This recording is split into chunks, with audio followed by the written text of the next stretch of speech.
¿Por qué África es pobre si tiene todo? El diseño que nadie te enseñó en la escuela. África tiene el 60% de las tierras cultivables del mundo. Tiene un tercio de todas las reservas minerales del planeta. Tiene el 90% de los platinoides, el 46% de los diamantes, el 40% del oro, el 80% del coltán y el 60% del cobalto del mundo entero. El coltán que está en tu teléfono ahora mismo.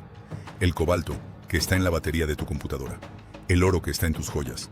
Todo viene de ahí. Y sin embargo, 8 de los 10 países más pobres del planeta están en África. La República Democrática del Congo tiene minerales valorados en 24 billones de dólares bajo sus pies. Y su gente muere de hambre. Esto no es mala suerte. Esto no es falta de inteligencia. Esto es un diseño. Y hoy te vamos a explicar exactamente cómo funciona ese diseño. ¿Quién lo creó? ¿Quién lo mantiene? ¿Y quién se beneficia de él hoy mismo mientras lees esto? Para entender lo que pasa hoy en África, hay que volver a 1884. Noviembre de 1884. En Berlín, Alemania, Otto von Bismarck convocó una reunión. No invitó a ningún africano. Invitó a 14 naciones europeas. Alemania, Francia, Gran Bretaña, Bélgica, Portugal, España, Italia y más. Y en esa reunión, que duró hasta febrero de 1885 y que hoy conocemos como la Conferencia de Berlín, se repartieron un continente entero como si fuera un pastel. Trazaron líneas en un mapa, líneas que cortaron por la mitad a más de 170 grupos étnicos, líneas que separaron a familias, a comunidades, a pueblos que llevaban siglos conviviendo, líneas que juntaron en el mismo país a grupos que eran enemigos históricos, y esas líneas artificiales que dibujaron borrachos de poder en una sala de Berlín son exactamente las fronteras que África tiene hoy. Ese es el primer nivel del diseño. Pero la Conferencia de Berlín fue solo el comienzo.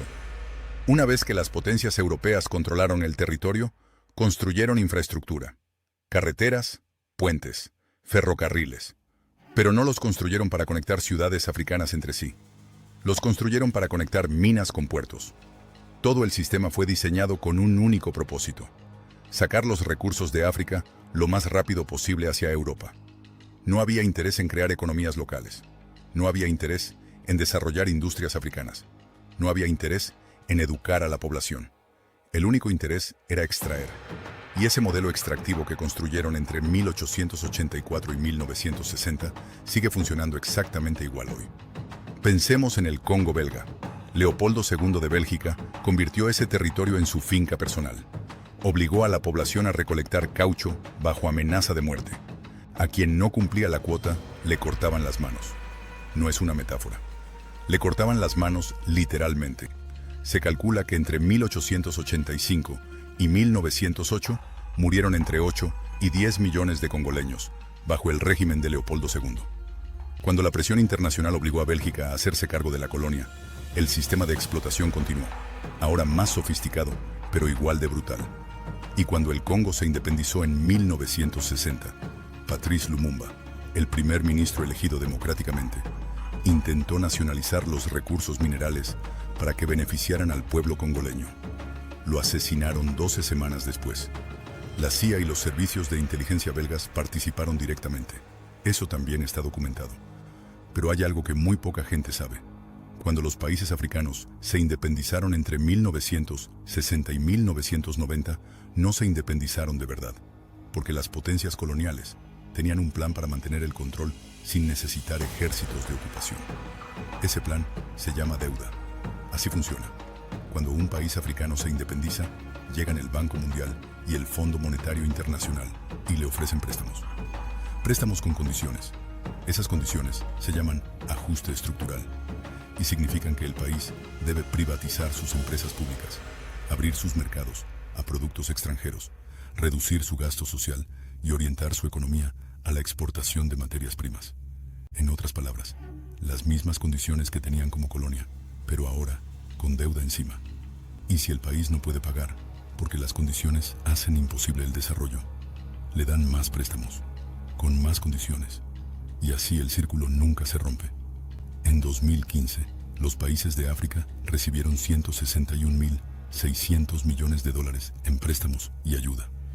Ese mismo año, Salieron de África 203.000 millones de dólares en pagos de deuda, ganancias de empresas extranjeras y fuga de capitales. El continente más pobre del mundo es en realidad un acreedor neto del mundo rico. Le sale más dinero del que le entra cada año. Y luego está el coltán, ese mineral gris que está en todos los teléfonos inteligentes del mundo, en todas las computadoras, en todos los sistemas de armamento moderno. El 80% del coltán del mundo está en la República Democrática del Congo. Y desde 1996, el Congo ha vivido una guerra civil que ha matado a más de 6 millones de personas. La guerra más sangrienta desde la Segunda Guerra Mundial, y en la que participan docenas de grupos armados que se financian exactamente con la venta de coltán y otros minerales.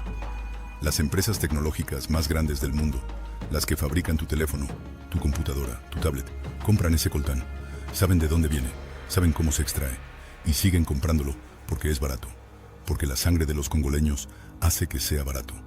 Y luego está el sistema financiero del franco CFA. 14 países africanos, la mayoría excolonias francesas, usan una moneda llamada franco CFA que está controlada por el Banco Central de Francia. Estos países están obligados a depositar el 50% de sus reservas de divisas en el Tesoro francés, no en su propio Banco Central, en París. A cambio, Francia garantiza la moneda. Pero eso significa que 14 países soberanos no controlan su propia política monetaria. No pueden devaluar su moneda para ser más competitivos. No pueden imprimir dinero para invertir en infraestructura. Su economía entera está atada a las decisiones que toma París. Esto no terminó con el colonialismo. Esto sigue vigente hoy, en 2026, mientras lees esto. Thomas Sankara, el presidente de Burkina Faso, que intentó salir de este sistema en los años 80, fue asesinado en 1987. Su sucesor, puesto en el poder con apoyo francés, mantuvo el franco CFA intacto. Ahora entiende por qué África es pobre. No porque sus recursos sean escasos. Son los más abundantes del mundo. No porque su gente no trabaje. Trabajan en condiciones que nosotros no podríamos imaginar. Porque hay un sistema, construido en 1884, perfeccionado durante 100 años de colonialismo y mantenido hoy a través de la deuda, el control monetario y las guerras por recursos, que está diseñado específicamente para que la riqueza de África fluya hacia afuera, hacia Europa, hacia América del Norte, hacia las bolsas de valores de Londres y Nueva York, hacia los teléfonos que tenemos en el bolsillo. La próxima vez que uses tu teléfono, recuerda el Congo. La próxima vez que veas un diamante, recuerda Sierra Leona. La próxima vez que escuches que África es pobre porque sus gobiernos son corruptos o porque su gente no se esfuerza, recuerda esta historia. Porque la corrupción existe, pero fue diseñada desde afuera, instalada desde afuera y sigue siendo financiada desde afuera. Pero quizás lo más revelador de todo este sistema es lo que le pasa a los líderes africanos que intentan romperlo. Porque no es que no hayan existido, han existido y los han eliminado a todos.